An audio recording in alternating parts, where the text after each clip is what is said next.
창세기 26장 6절에서 11절까지요. 26장 6절에서 11절까지 좋습니다.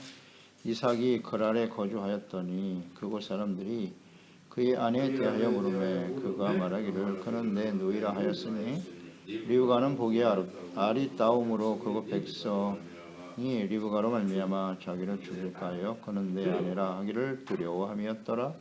이삭이 거기 오래 거주하였더니 이삭이 그 아내 리브가를 껴안은 것을 블레셋 왕 아비멜렉이 창으로 내다본지라.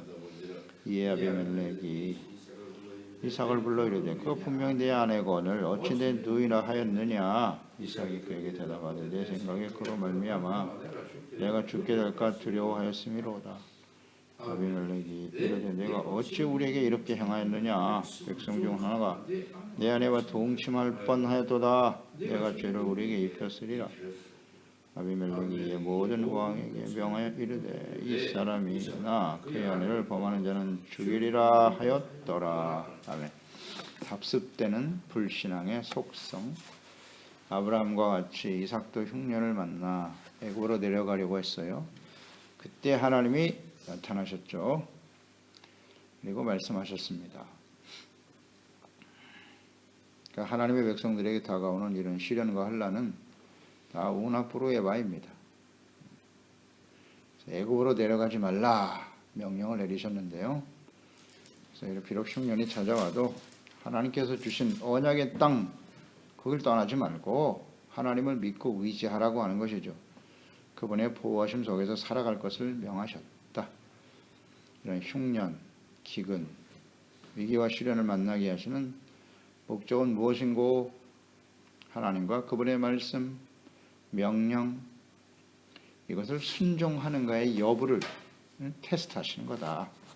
언제나 그래요. 테스트하시는 겁니다. 하나님의 말씀을 들은 이 이삭은 어떻게 행동했는고? 6절로 7절에 하나님의 말씀을 듣고 애굽으로 내려가려고 하다가 스톱했죠. 그 멈춘 곳이 그랄 땅입니다. 그랄에 멈추어 그곳에 거주하게 되었다. 그곳에서 7절에 사람들이 그의 아내에 대하여 물으매 그가 말하기를 내 누이라 하였으니 리브가는 보기 아립다움으로 그곳 백성이 리브가로 말미암아 자기를 죽일까 하여 그는 내 아내라 하기를 두려워함이었더라. 아브라함과 동일한 죄를 범하고 있네요. 이삭. 그는 아주 경건한 사람이에요. 순종의 사람이었지만 이삭도 역시 아버지 아브라함과 같이 그랄 땅에 거주하면서, 그랄은 블레셋 땅입니다. 자신을 죽일까 두려워하여 아내를 누이라 속이고 있네요. 그랄, 블레셋 성읍. 이 그랄은 중요한 의미를 가진 땅이잖아요.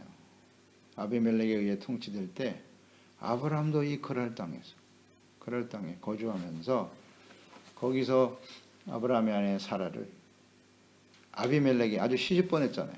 아브라함은 시집 보냈습니다. 누이라고 속이면서 시집 보냈죠. 창세기 20장입니다. 1절로 2절에 보니 아브라함이 거기서 네게브 땅으로 올라가 가데스와 술 사이 그랄에 거류하여 그의 아내 사라를 자기 누이라 하였으므로 그랄 왕 아비멜렉이 사람을 보내어 사라를 데려갔더니 시집 보냈어요. 이 그랄 땅입니다. 그러나 하나님의 도우심으로 꿈속에 나타났죠. 아비멜렉에게 돌려보내라고. 그렇지 않으면 너에게 재앙이 말 것이다.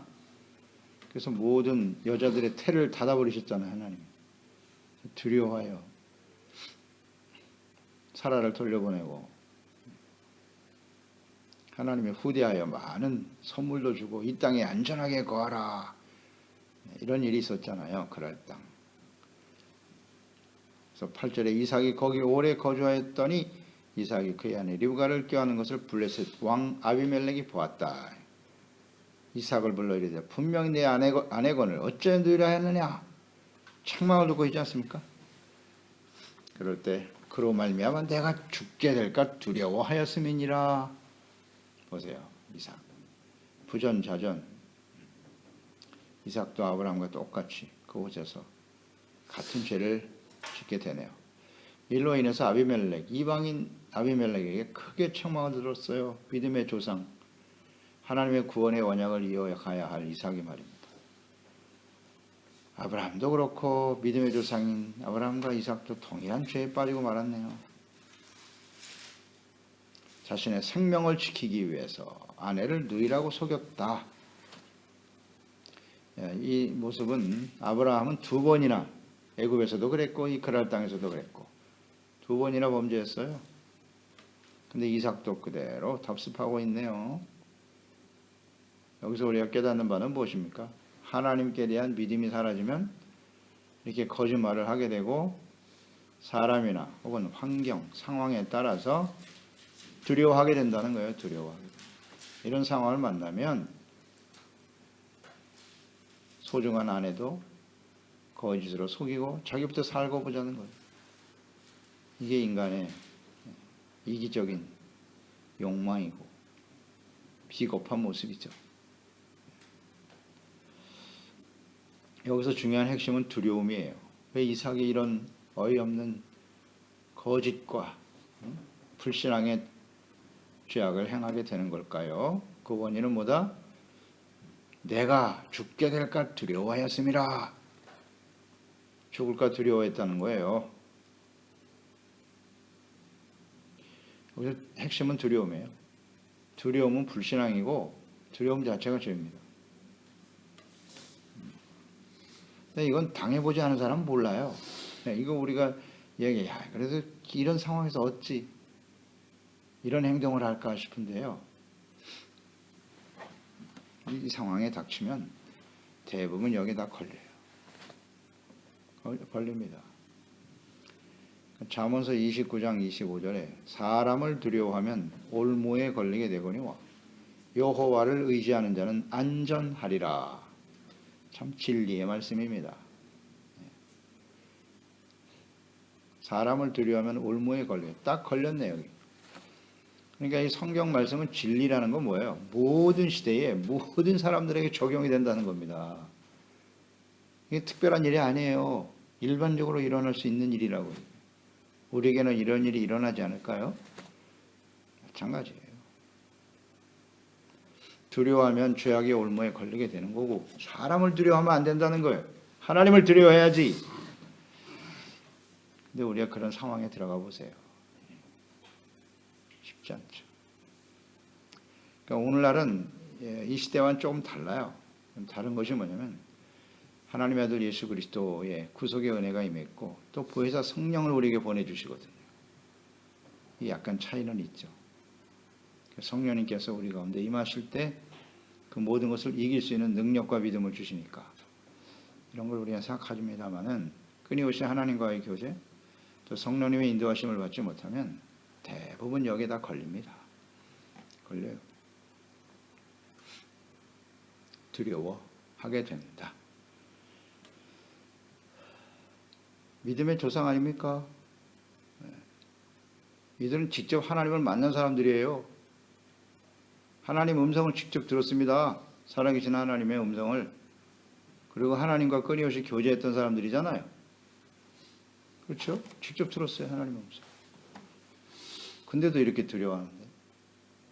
그러니까 이 하나님과의 교제, 경건한 삶이 계속 되어져야 한다는 것을 우리가 묵상하게 되고요. 경건의 삶은 과거 완료가 아니에요. 항상 계속돼야 돼요. 평안할 때도 주님과 교제하지만 시련과 위기가 다가왔을 때 엎드려 기도해야죠. 하나님, 주님이 말씀하시면 그 말씀을 듣고 순종해야 되는데 그게 잘 안 된단 말이에요. 믿음이 없다는 얘기예요. 불신앙. 여호수아서 1장 8절로 9절에 그러니까 우리 두려움이 우리 가운데 있는지를 항상 살펴야 돼요. 이 율법책을 내 입에서 떠나지 말게 하라. 모세가 여호수아에게 사명을 계승하면서 주신 말씀이잖아요. 주야로 그것을 묵상하고 그 안에 기록된 대로 다 지켜 행하라. 그리하면 내 길이 평탄하게 될 것이고 내가 형통할 거야. 내가 네게 명령한 것이 아니냐. 강하고 담대하라. 하나님께서 두려워하지 말라. 놀라지 말라. 내가 어디로 가든지 내 하나님 여호와가 너와 함께 하시느니라. 아멘입니다. 하나님의 함께한 여기 조건이 뭐예요? 두려워하지 않는 조건이 뭐다? 하나님의 말씀을 입에서 떠나지 말게 하고 주야로 묵상하고 그 가운데 기록한 대로 지켜 행하라. 그럴 때 어떻게 해요? 하나님이 함께 계신다. 그리할 때 두려움이 사라진다. 아멘. 이건 뭐 진리죠. 우리가 두려워하는 이유는 뭘까요? 하나님은 온데간데 없고 사람만 보고 있는 거야. 상황만 보고 있는 거야. 뭐 간단하잖아요. 우리가 이거 모릅니까? 그럼 왜 하나님이 함께하지 못하지? 하나님의 명령과 주의 말씀과 주님의 뜻을 순종하지 않는다는 거예요. 그러니까 두려움이 찾아옵니다. 말씀에 대한 믿음, 하나님의 말씀을 묵상하고 기도하고 주님과의 교제가 온전하게 되어지면 순종을 안 하죠. 듣기는 들었어요. 알기도 알아. 근데 순종을 안 하니까 두려움이 찾아옵니다. 지켜 행하라잖아. 그리하면 이게 조건절이잖아. 그리하면 평탄하고 형통하게 될 거야. 강하고 담대하게 될 것이고 두려워하지 않는다. 두려움이 찾아온다. 그 원인이 무엇인가를 잘 묵상해야 됩니다. 어렵지 않아요. 하나님의 사람 다윗, 다윗은 성경 전체에 다 적용이 돼. 다 적용이 돼. 다윗의 고백을 볼까요? 시편 56편 10절로 11절에 내가 하나님을 의지하여 그 말씀을 찬송하여 여호와를 의지하여 그의 말씀을 찬송하리이다. 내가 하나님을 의지하였은즉 두려워하지 아니하리니 사람이 내게 어찌하리이까. 아멘. 멋있지 않습니까? 이 진리를 깨닫잖아요. 이렇게 다윗은 위기와 시련을 수없이 만난 사람이에요. 죽음의 위기를 수없이 넘겼어요. 그런 어이없이 블레셋의 왕에 가서 침을 흘리면서 생명을 구걸하기 위해서 참 비참한 모습도 보이기도 했지만 그런 여정을 통해서 그가 깨달은 바예요. 하나님 말씀을 찬송하고 주님을 의지할 때 두려움이 사라지더니 사람이 내게 어찌할까? 사람을 두려워하니까 올무에 빠지잖아. 아비멜렉 왕, 블레셋 왕. 이건 진리입니다. 요한일서 4장 18절 사랑 안에 두려움이 없고 온전한 사랑이 두려움을 내쫓나니 두려움에는 형벌이 있음이라. 두려워하는 자는 사랑 안에서 온전히 이루지 못하였느니라. 아멘. 사랑과 두려움이 이렇게 같이 병존하고 대립적인 관계에 있다고 하시네요. 하나님의 사랑이 우리 가운데 임하면 두려움이 사라지고 사랑이 임하면 두려움을 내어 쫓아버린다. 내가 하나님의 사랑을 받고 있다. 로마서죠. 로마서 8장으로 이어지죠. 환난이나 기근이나 위험이나 적신이나 칼이랴 이런 것이 다가와도 나를 사랑하시는 그 사랑으로 말미암아 우리는 넉넉히 이긴다. 아멘. 위기와 시련 다가와도요. 주님이 우리를 사랑하신 그 사랑이 있기 때문에 이겨낸다는 거, 이길 수 있다는 거잖아요. 사랑이 없으니까 두려워하는 거고 하나님과 우리의 사랑의 관계 이런 걸 우리는 잘 묵상해야 합니다. 아브라함과 같이 흉년을 만나 시험을 당하고 있는 이삭 믿음의 시련인데 아브라함과 같이 두려워하여 아내 리브가를 누이라고 속이는 죄를 범하게 되고 이방인인 블레셋 왕 아비멜렉으로부터 책망을 듣게 되었더라. 참 부끄러운 일이죠. 이방인에게 하나님의 사람이 책망을 들었다. 그러면서 10절에 그 책망의 내용이죠. 아비멜렉이 이르되 내가 어찌하여 우리에게 이렇게 행하였느냐. 백성 중 하나가 내 아내와 동침할 뻔하였도다. 내가 죄를 우리에게 입혔다. 우리를 죄짓게 만들려고 하느냐. 오히려 이 사람들이 더 도덕적이네요. 아비멜렉 아브라함 때도 그러더니 더 도덕적이야. 너 때문에 우리가 죄를 짓 뻔했잖아. 이렇게. 지금 아브라함과 이삭은 하나님이 주신 언약이 무엇입니까? 축복의 약속이 모든 민족 천하 만민에게 복의 근원이 될 거다. 천하 만민이 너를 통해서 복을 받게 된다는 약속을 받은 사람들인데 그 언약을 계승해야 하고 하는 이삭도 위기가 찾아오자 두려워하게 되더니 거짓과 불신앙의 죄를 범하게 되었다. 그 결과 이방인들에게 책망을 듣더라는 거예요. 책망. 이것이 오늘날도 계속되죠. 모든 시대에 계속되어 왔고 구원의 언약을 계승해야 될 하나님의 자녀와 백성들 누구나 이러한 믿음의 시련을 경험하게 된다. 두려움을 주는 사람이 있을 것이고 권력과 힘을 가진 사람들일 경우 그 다음 상황들이 있겠죠. 우리에게 두려움을 주는 상황이 있을 거예요. 그런 시련과 환난들이 우리에게 다가왔을 때 우리 절대로 이런 상황에서 말이죠. 교만하면 안 돼요. 믿음의 조상 아브라함, 이삭 하나님을 친히 만난 사람들인데도 이렇게 어이없는 불신앙과 거짓의 죄에 빠지게 되잖아요. 이게 우리와는 상관이 없을까요? 그러니까 이 아브라함과 이삭이 이러한 불신앙의 죄악 가운데 떨어졌다면 모든 시대에 사람들도 이러한 죄에 빠질 수 있다는 교훈이잖아요. 그러니까 겸손해야 돼요.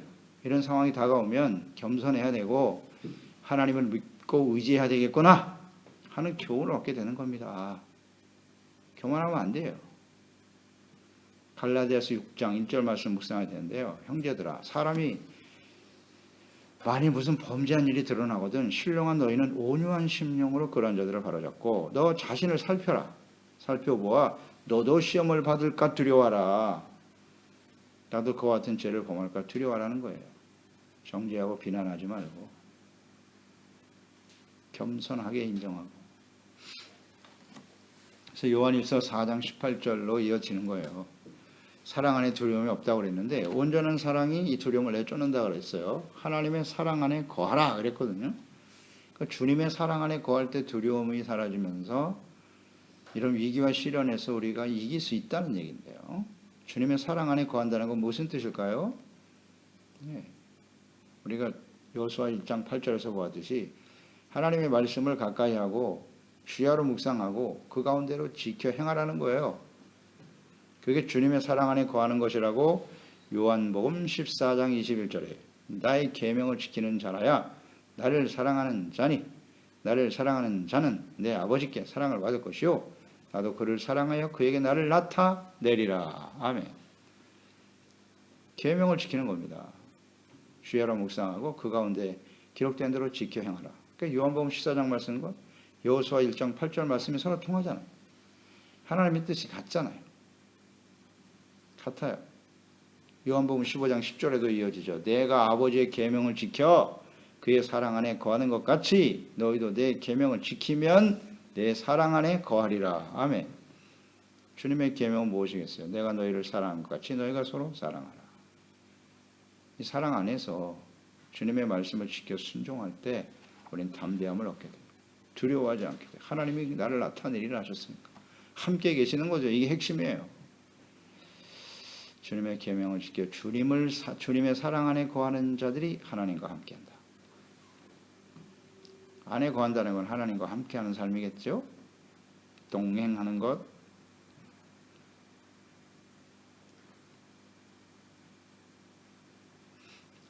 요한 1서 5장 3절 하나님을 사랑하는 것은 이것이니 하나님을 사랑하는 것은 이것이니 우리가 그의 계명들을 지키는 것이다. 그의 계명들은 무거운 것이 아니로다. 지키지 못할 말씀을 주시지 않았다는 거예요. 그 말씀을 우리가 지켜 순종하는 것이 주님의 사랑 안에 거하는 것이고 그럴 때 우리 마음속에 두려움은 사라지게 되고 다윗과 같은 고백을 하는 거죠. 내가 하나님을 믿고 의지하였으니 사람이 내게 어찌할꼬? 이런 담대한 믿음이 생기는 거지. 이삭과 아브라함도 이 순간에 두려움 때문에 이런 죄를 짓게 되네요. 그래서 우리가 시련과 어려움이 다가올 때 잘 생각해 보세요. 자꾸 두려워하잖아요. 두려워해. 나도 여기에 걸리면 어떡하지? 두려움 속 빠지게 되죠? 이걸 조심하라. 두려움은 불신앙이에요. 죄악입니다. 우리가 하나님의 말씀을 바르게 섬기고 주님의 말씀과 뜻대로 세워지면 이런 두려움은 사라져.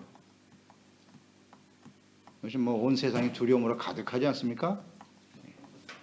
그 원인이 뭐냐? 바로 이런 거예요. 주님과의 관계가 바르지 못하니까 두려움이 찾아오는 거고, 그 말씀을 가지고 잘 지켜 순종하는 것이 대단히 중요한데, 이런 일들이 우리 그리스도인들 가운데, 하나님의 자녀 가운데 있어야 되는데 그렇지 못하잖아요. 지금 아마 제일 두려워하는 것이 예수 믿는 사람들인 것 같아. 교회가 제일 두려워하고 있어 지금. 그 원인이 뭘까요? 이런 걸 생각해 보는 거예요. 하나님 말씀대로 순종하는 삶이 결여되어 있는 것이죠. 그게 근본 원인일 거예요. 하나님을 믿고 의지해야 되는데 이게 잘 안 되네. 그래서 오늘 지금 이 시대의 화두는 주님의 사랑 안에 거하라고 말씀하시잖아요. 그러면 하나님께서 보호하시고 지켜주실 것이고, 그렇지 못하기 때문에 이런 시련과 환난도 경험하는 것이다. 우나 프로에바. 여기서 우리가 겸손히 하나님을 믿고 의지하고 잘못을 돌이키고 주님 앞에 온전한 모습으로 회복되어지면 하나님께서 이것을 통해서 우리를 온전하게 하실 것이고, 다 우나 프로에바죠. 두려워하면 안 돼요. 믿고 의지해야지. 하나님 말씀으로 돌이켜야지. 간단한 지혜입니다. 그래서 이 시대의 교회와 성도들에게 지금 하나님께서 우나 프로에바 하시는 거예요. 그 시험의 목적은 뭐다? 말씀을 듣고 지켜 행하는지 여부를 보시겠다는 거예요. 그렇지 못하니까 이런 일들이 벌어지는 거다 생각하고 믿음으로 반응해야죠. 하나님과 온전한 관계 회복될 수 있도록 힘쓰는 저희들이 되어야 하겠습니다. 기도하겠습니다. 하나님 아버지, 오늘도 주의 말씀 묵상합니다. 아브라함 믿음의 조상이죠. 그의 아들, 그 하나님의 구원의 언약을 이어받을 계승한 이삭, 그는 경건한 사람이에요. 어렸을 때 이미 자신의 몸을 제물로 드릴 정도로 하나님과 그 아버지에게 온전히 순종한 신실한 아들이죠. 이삭과 같은 믿음을 가진 경건한 아들 쉽지 않아요. 그런데 그에게 흉년이 찾아오고 또 외지에서 거류하는 그런 시련이 다가왔을 때 그 상황 속에서 그는 두려워했네요. 그 아내 때문에 혹시 내가 죽을까? 아버지가 생각했던, 아버지가 경험했던 그 두려움을 동일하게 느끼더니 아내를 누이라 속이는 죄를 범하게 되고 모든 백성들의 복의 근원이 되어야 할 이삭, 그가 오히려 이방인에게 책망을 듣고 있네요. 이것이 오늘날 이 시대에 하나님의 자녀와 백성들의 모습은 아닐까요? 다가오는 두려움 때문에 거짓을 말하고 불신앙의 모습을 통해서 세상 사람들부터 책망을 듣고 있지는 않는가 생각하게 하시고요. 오직 사랑 안에 거하라. 그렇습니다. 하나님의 말씀을 듣고 지켜 순종하고 주님의 사랑 안에 거하면 두려움은 사라져요. 두려워하면 형벌이 따르는 거예요. 이것을 우리가 확신하여 이 진리의 말씀을 붙들고 믿음 안에서 하나님과 올바른 관계 속에서 승리하며 나아가는 저희들이 될 수 있도록 지켜주시옵소서. 예수님의 이름으로 기도드립니다. 아멘.